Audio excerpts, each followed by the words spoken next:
ელისი საოცრებათა ქვეყანაში ლუის კეროლის მიხედვით. ისეც ხელოდა, დელოზე ცხოველი არ ჭაჭანებდა, მხოლოდ ჭრიჭინები ჭრიჭინებდნენ გაბმულად. ნიავიც კი არ იცროდა. ეს რა უბედურებაა? ამოიკვნესა სიცხისგან შეწუხებულმა ელისმა. დასვენება ნამდვილად ღირდა, თუ გავითვალისწინებთ, რომ გოგონა მშვიდად მოჩუქჩუხე ნაკადულის სიახლოვეს, ტირიფის ჩრდილში გახლავთ წამოწოლილი. სამოერთ ოჩუქჩუქე მდინარე. ისე შეიძლება, რომ ხმა გრილი იყოს, ფიქრობდა ელისი და ამთქნარებდა. ჩუქჩუხი თანდათან მიჩუმდა. გოგონას ქუთუთოები დაუმძიმდა. თითქმის დაეძინა კიდეც. უცებ ელისი სრულიად გამოფხიზლდა. უი, ბოცვერი. დელოზე ბოცვერი წარმოსკუპებულიყო და ელის პირდაპირ თვალებში უყურებდა. თოვლივით თეთრი ბეწვი ჰქონდა და ჟილეტიც ეცვა. ჟილეტი? განცვიფრდა ელისი, მაგრამ წესიერად გაკვირვებას ვერ მოასწრო, რომ ბოცვერმა ჯიბიდან საათია მოაცვლინა. უი, როგორ დამაგვიანდა. ძელი მიჩქერება. თქვა და ხტუნახტუნით მიეფარა თვალს. ცხადია ელისიც გაეკიდა. რა დროს გაკვირვება იყო? თავარია გაეგო ამოცნაურ ბოცვერს ასე სად იჩქარებოდა.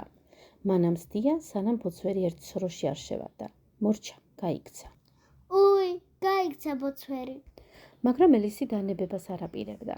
თვითონაც უყოყმანოდ შეცვრა იმავე სოროში და ჩავარდა. ვარდებოდა და ვარდებოდა. ეშვებოდა და ეშვებოდა უსასრულოდ. ეს რა უბედურებაა? ფიქრობდა ელისი. ნამდვილად დედამიწის მეორე მხარეს აღმოჩნდები, ავსტრალიაში. უი, სადა ვარ? მაგრამ აზრი გაუწყდა, რადგან ჰოპ და უცებ ხალიჩაზე დაებერტყა. თეთრი ბოცვერიც იქვე იყო. ელისმა გაუღიმა. კეტის თამაში უნდა მიუსწრო.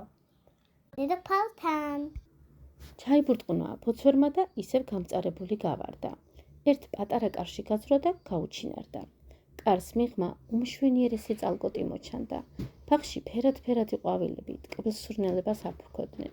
საოცრად ხასხასა ბალახი ბოცვერზე ფუმფულა ხალიჩასავით გადაფენილი. პატარა შადრევნის ჩუქჩუხი კი თითქოს მელოდიასავით ისმოდა. ეს რა უბედურებაა? ელისი კარში ვერ შეეტია. უი, ვერ ვეტევი. ცრემლები წასკდა გოგონას, მაგრამ ამან ვერ შველა. არადა როგორ უნდოდა თვითონაც კროკეტისთვის მიესწრო. ელისმა პატარა ბოთლი შენიშნა, რომელსაც ეწერა დამლიე. ცხადია არ დალებს, შტერი კი არ არის, რომ რაღაც გაურკვეველი სიტყვა დალიოს გაურკვეველი ბოთლიდან. მაგრამ რადგან გარშემო თავის ქალა, ჩონჩხები და მსგავსი რაღაცეები არ ჩანდა, ერთი ყლუპი მაინც გასინჯა. ან ორი, შეიძლება სამიც. ყლუპ, ყლუპ, ყლუპ და დაპატარავდა. ისე დაპატარავდა, რომ კარის გაღებაც კი ვერ მოახერხა. კიდევ კარგი, მერე სხვა ბოთლიდან მოსვა და ისევ გაიზარდა. ოღონდ იმხელა, რომ ახლა მხოლოდ ფეხის ცერი თუ გაეტეოდა იმ პატარა კარში. ვაი, ერთი ყლუპი ისევ პირველი ბოთლიდან დალია. ყლუპ, ყლუპ და როგორც იქნა შესაფერისი სიმაღლე დაუბრუნდა. ელის ამდენი გაზდათა პატარავებისგან თაფლო დაეხვა. უცებ ვიღაცამ ჩაიცინა, ელისმა თვალები მოისრისა. დაუჯერებელია, მაგრამ მის გვერდით ღიმილი ჩანდა. დიახ, მხოლოდ ღიმილი და თვითონ ის, ვინც იღიმებოდა, არა, ისის იყო ელის.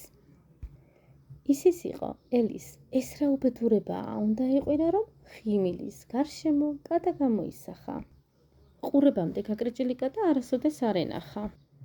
ისე ნუ მიყურებ, თითქოს მომღიმარი კატა არასოდეს გინახავს. უთხრა კატამ და თითქოს ცოტა უწყინა კიდეც. ელისი ეცადა თავის მოკატუნებას. თითქოს მომღიმარი კატა ჩვეულებრივი რამ იყო. გოგონას ხომ დედოფალთან კროკეტის თამაში უნდოდა და იფიქრა, იქნებ კატა დამეხმაროსო. კატა დახმარება შეჰპირდა და უთხრა, გამომყევი. კატა სულ წინ მირბოდა, ელისი უკან მისდევდა. უცებ კატა შეჩერდა და ხეზე ახდა. ელისიც ხეზე ხომ არ აძვრებოდა. მე წავიდე. კატა გაიკრიჭა. გააჩნია სად გინდა რომ მოხვდე? ელისმა თვალები დახუჭა და გადაწყვიტა, რომელიმე მიმართულება აერჩია. არჩეული გზის ბოლოს ერთი სახლი დაინახა, რომლის სახურავზეც საკვამურები, კურდღლის ყურებივით იყო ამოშვერილი. თავად საყურავი კი ბეწვისა გახლდათ.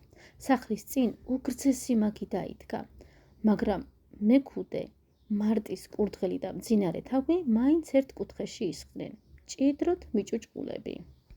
აქ ადგილი არ არის, უთხრა სელის და ჩაის ხმა განაგრძეს. უფრო სწორად, ჩაის მექუდე და მარტის კურდღელი სვავდნენ. მძინარე თავს კი ეძინა. ელის აღარაფერი უკვირდა. მივიდა მაგიდასთან და მიუჩდა. ჩემკარგებო, თუ შეიძლება ცოტა ძილობიანად მოიქეცით. მიმართა ელისმა მაგიდასთან მსხდომ. სამწუხაროდ, ჭურჭელს ვერ გავრეცხავთ. აუხსნა უწესრიგობის მიზეზი მარტის კურდღელმა და ისი ამოიოხრა, თითქოს ყველაზე მეტად ახლა სწორედ ჭურჭლის გარეცხვა უნდოდა. დრო ჩემზე ძალიან აწყენია, ჩაერთო მექუდე. მარტის კურდღელმა კვლავ ღრმად ამოიოხრა. და ამის მერე გამუდმებით 5 საათია. სულ ჩაის დალევის დროა და ჭურჭელი დუდის ხა გამრეცხოთ. როდესაც ჭიქები ისვრება, ადგილს ვიცვლით. სხვა რა გზაა? აუხსნა მექუდემ და გვერდით სკამზე გადაჯდა, რადგან მისი ჭიქა უკვე გაჭუჭყიანდა. ადგილები სხვებმაც შეიცვალეს. გეყოფა, ახლა ნერვებს ნუღარ გვეშლი, გაუბრასდა ოცებ მექუდე ელის. ამ გადაჯდომა ჩაჩოჩებაში ელის ძალიან ცუდი ადგილი შეხვდა. პირდაპირ რძის გუბეში აღმოჩნდა. თან რძის გუბეში იჯდა და თან უმიზეზოდ ლანძღავდნენ. ეს უკვე მეტი იყო. ხოდა უბრალოდ ადგა და წავიდა. უსიტყვოდ, მექუდე და კურდღელი ჩაისვავდნენ. მძინარე თავს კი ისევ ეძინა. ოცნარ საზოგადოება. ჩაილაპარაკა ელისმა და აღშფოთებით გააქნია თავი. მოშობდი აქაურებას. უცებ ერთი ხე დაინახა, რომელშიც პატარა კარი იყო გამოჭრილი. გოგონა კარში შევიდა და შუა კროკეტის თამაში აღმოჩნდა დედოფალთან, მაგრამ ელის მოლოდინი არ გაუმართლდა. დედოფალი ერთი ბრაზიანი ქალი იყო. ქალი რა, სიმართლე რომ ითქვას, ის მხოლოდ გულის დედოფალი გახლდათ, ბანქოს დასტიდან. გარშემო ყველას ხემძღვანელობდა. ვობძანებ, თავი მოგაჭრან, იმუქრებოდა დედოფალი, როგორც კი ვინმე ქულას მიიღებდა.